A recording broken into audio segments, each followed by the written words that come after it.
Peristiwa bulan terbelah yang diceritakan dalam Al-Quran dan riwayat-riwayat Islam memang selalu menuai pro kontra di kalangan Barat. Hal ini dianggap mustahil bagi mereka yang tidak beriman kepada Al-Quran. Namun kisah bulan terbelah telah menjadi musabab bagi sebagian orang untuk mendapat hidayah dan memeluk Islam. Sebut saja David M. Pidcock.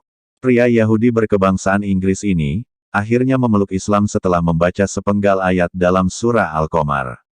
Dan menyaksikan pengakuan para astronom yang pernah ke bulan. Sebagaimana diceritakan Dr. Zaghloul, dalam bukunya, Al-Ijaz, Al-Ilmi fi As-Sunnah, An-Nabawiyah Jilid 1.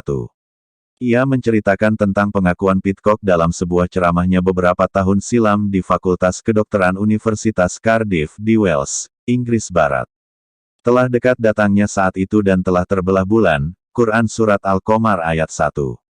Pidcock mengatakan bahwa ayat pertama dari surah Al-Qamar inilah yang menyebabkan ia masuk Islam di akhir dekade 70-an. Ceritanya, saat itu ia sedang melakukan kajian terhadap agama-agama dunia.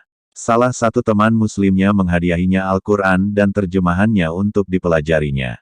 Saat pertama kalinya ia membaca dalam Al-Quran adalah surah Al-Qamar. Ia langsung terkejut dengan salah satu ayat di dalamnya yang menerangkan bulan pernah terbelah. Karena tidak percaya bahwa bulan pernah terbelah dan kemudian menempel kembali, maka ia tutup Al-Quran tersebut dan meninggalkannya begitu saja.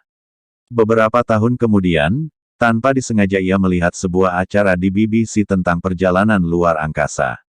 Acara yang disiarkan pada tahun 1978 itu dipandu oleh penyiar Inggris terkenal bernama James Burke dengan menghadirkan 3 ilmuwan antariksa Amerika.